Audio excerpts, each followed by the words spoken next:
അസ്സലാമു അലൈക്കും വറഹ്മത്തുള്ളാഹി. ബിസ്മില്ലാഹിർ റഹ്മാനിർ റഹീം. പ്രളയം കഴിഞ്ഞു. നൂഹ് നബിയുടെ കപ്പൽ ജൂദി പർവ്വതത്തിന് മുകളിൽ വന്നു നിന്നു.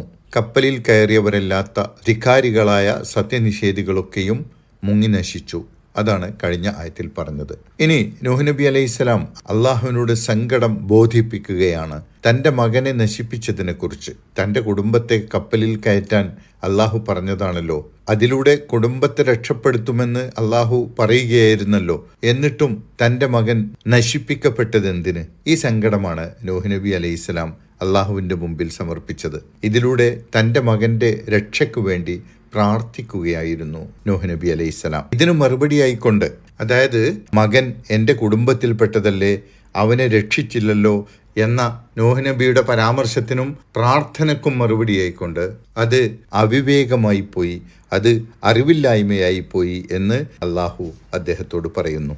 തുടർന്ന് അള്ളാഹു അദ്ദേഹത്തോട് പറയുന്നു, അവൻ താങ്കളുടെ കുടുംബമല്ല, അവൻ ദുർവൃത്തനാണ്.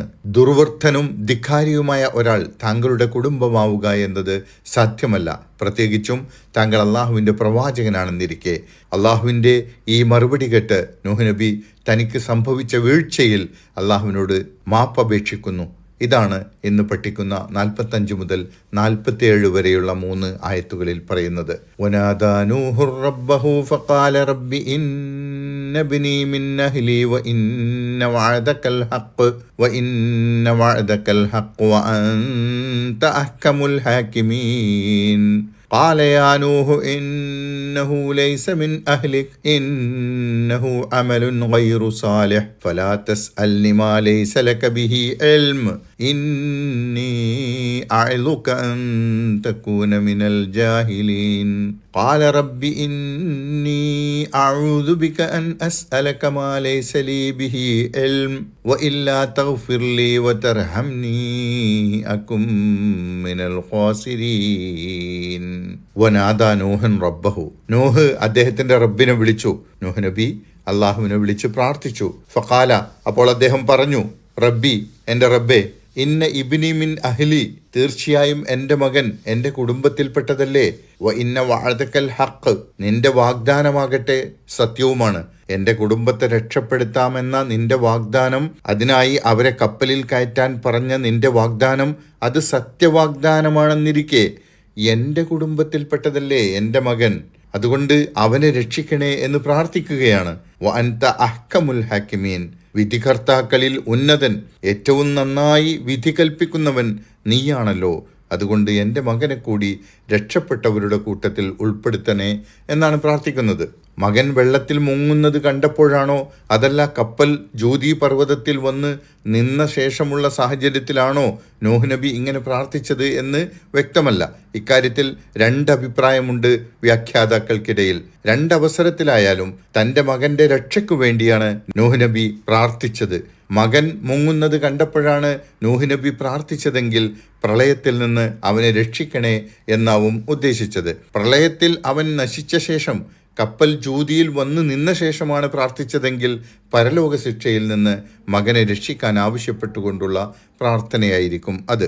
അപ്പോൾ ഇതിന് മറുപടിയായിക്കൊണ്ട് അള്ളാഹു അടുത്ത ആയത്തിൽ പറയുകയാണ്. ഖാല, അള്ളാഹു പറഞ്ഞു, യാ നൂഹു, നൂഹേ, ഇന്നഹു ലൈസ മിൻ അഹ്ലിക്, അവൻ നിന്റെ കുടുംബത്തിൽപ്പെട്ടവൻ അല്ല തന്നെ. താങ്കളുടെ മകൻ താങ്കളുടെ കുടുംബത്തിൽപ്പെട്ടവനല്ല. അവനെപ്പോലെയുള്ള ഒരാൾ താങ്കളുടെ കുടുംബത്തിലെ ഒരാളായിരിക്കുക എന്നത് ഒരു സത്യവിശ്വാസി എന്ന നിലക്കും അള്ളാഹുവിൻ്റെ ഒരു പ്രവാചകൻ എന്ന നിലക്കും അനുയോജ്യമായ കാര്യമല്ല. ഇന്നഹു അമലുൻ ഗൈറു സാലിഹ്, തീർച്ചയായും അവൻ ഒരു നല്ലതല്ലാത്ത കർമ്മമാണ്. താങ്കളുടെ മകൻ ഒരു ദുർവൃത്തനാണ്, ദുഷ്ടപ്രവൃത്തികൾ ചെയ്യുന്നവനാണ്. അതുകൊണ്ട് അവൻ താങ്കളുടെ കുടുംബത്തിൽപ്പെട്ടവനാണ് എന്ന് മനസ്സിലാക്കരുത്. കാര്യം നൂഹ് നബി പിതാവും മകൻ മകനുമാണ് എന്നത് ശരി തന്നെ. ആ ബന്ധം ഒരിക്കലും നീങ്ങിപ്പോവുകയില്ല. പക്ഷേ പിതാവും മകനും എന്ന ജന്മം കൊണ്ടുള്ള ബന്ധം കൊണ്ട് മാത്രം അവർ യഥാർത്ഥ കുടുംബമാവുന്നില്ല. പിതാവിനെ അനുസരിക്കുന്നില്ല, പിതാവിനെ ധിക്കരിച്ചുകൊണ്ട് സത്യവിശ്വാസം സ്വീകരിക്കുന്നില്ല എന്ന് വരുന്നതിലൂടെ അവർക്കിടയിൽ കുടുംബബന്ധം ഇല്ലാതാവുകയാണ് ചെയ്യുന്നത്. അവർ തമ്മിലുള്ള രക്തബന്ധത്തിൻ്റെ അടിസ്ഥാനത്തിലുള്ള കുടുംബമായി നിലനിൽക്കുമെങ്കിലും ഇസ്ലാമിക ദൃഷ്ടിയിൽ അവർക്കിടയിൽ ഇസ്ലാമികമായ അവകാശങ്ങൾ നൽകിക്കൊണ്ടുള്ള കുടുംബത്തിന് പ്രസക്തിയില്ലാതാവുന്നു. ഫലാത്തസ് അല്ലി മാലൈസലക്ക ബിഹി ഇൽമുൻ, താങ്കൾക്ക് അറിവില്ലാത്ത കാര്യത്തെക്കുറിച്ച് താങ്കൾ എന്നോട് ചോദിക്കരുത്. വിശ്വാസം സ്വീകരിക്കാതെ ധിക്കാരികളോടൊപ്പം നിലനിന്നത് കാരണം താങ്കളുമായുള്ള കുടുംബ ബന്ധത്തെ അവൻ നശിപ്പിക്കുകയാണ് ചെയ്തിരിക്കുന്നത്. അതുകൊണ്ട് അവൻ്റെ കാര്യത്തിൽ എന്തു ചെയ്യണമെന്ന് താങ്കളെക്കാൾ നന്നായി അറിയുന്നത് അള്ളാഹുവിനാണ്.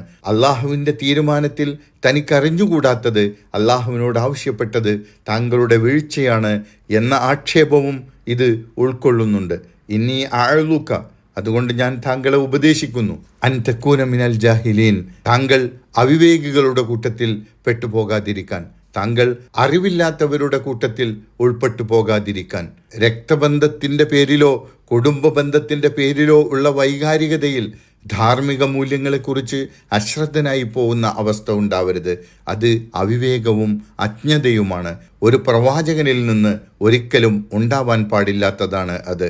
അപ്പോൾ നൂഹ് നബി പറഞ്ഞു, അടുത്ത ആയത്തിൽ പറയുന്നു, ഖാല, അദ്ദേഹം പറഞ്ഞു, റബ്ബി, എൻ്റെ റബ്ബേ, ഇന്നി അഊദു ബിക അൻ അസ്അലക, നിന്നോട് ചോദിക്കുന്നതിൽ നിന്ന് ഞാൻ നിന്നോട് രക്ഷ തേടുന്നു. മാ ലൈസ ലീ ബിഹി ഇൽമുൻ, എനിക്കറിയാത്ത കാര്യത്തെക്കുറിച്ച്. നോഹ് കുറ്റം സമ്മതിച്ചുകൊണ്ട് പശ്ചാത്തപിക്കുകയാണ്. മേലിൽ ഞാൻ ഈ അവിവേകം ആവർത്തിക്കുകയില്ലെന്നും എനിക്ക് പുറത്തു തരണമെന്നും നൂഹ് നബി അപേക്ഷിക്കുകയാണ്. വ ഇല്ലാ തഗ്ഫിർലി, നീ എനിക്ക് പുറത്തു തന്നിട്ടില്ലെങ്കിൽ, വതർഹംനി, അങ്ങനെ നീ എന്നോട് കാരുണ്യം കാട്ടുകയും ചെയ്തിട്ടില്ലെങ്കിൽ, ഈ തെറ്റ് എനിക്ക് പുറത്തു തന്നുകൊണ്ട് എന്നോട് നീ കാരുണ്യം കാട്ടുന്നില്ലെങ്കിൽ, അക്കും മിനൽ ഖാസിരീൻ, ഞാൻ വലിയ നഷ്ടക്കാരിൽ പെട്ടുപോകുന്നതാണ്, ഞാൻ എല്ലാം നഷ്ടപ്പെട്ടവനായി പോകും. അതുകൊണ്ട് നീ എനിക്ക് പുറത്തു തരണേ എന്ന് നൂഹ് നബി മാപ്പപേക്ഷിച്ചുകൊണ്ട് അള്ളാഹുവിനോട് പ്രാർത്ഥിക്കുകയാണ്. അള്ളാഹു സുബ്ഹാനഹു വ തആല നമ്മുടെ എല്ലാവരുടെയും വീഴ്ചകൾ പുറത്തു തന്ന് അവൻ്റെ ഇഷ്ടദാസന്മാരുടെ കൂട്ടത്തിൽ ഉൾപ്പെടുത്തി നമ്മെ എല്ലാവരെയും അനുഗ്രഹിക്കുമാറാകട്ടെ. അസ്സലാമു അലൈക്കും വറഹ്മത്തുള്ളാഹി വബറകാതുഹു.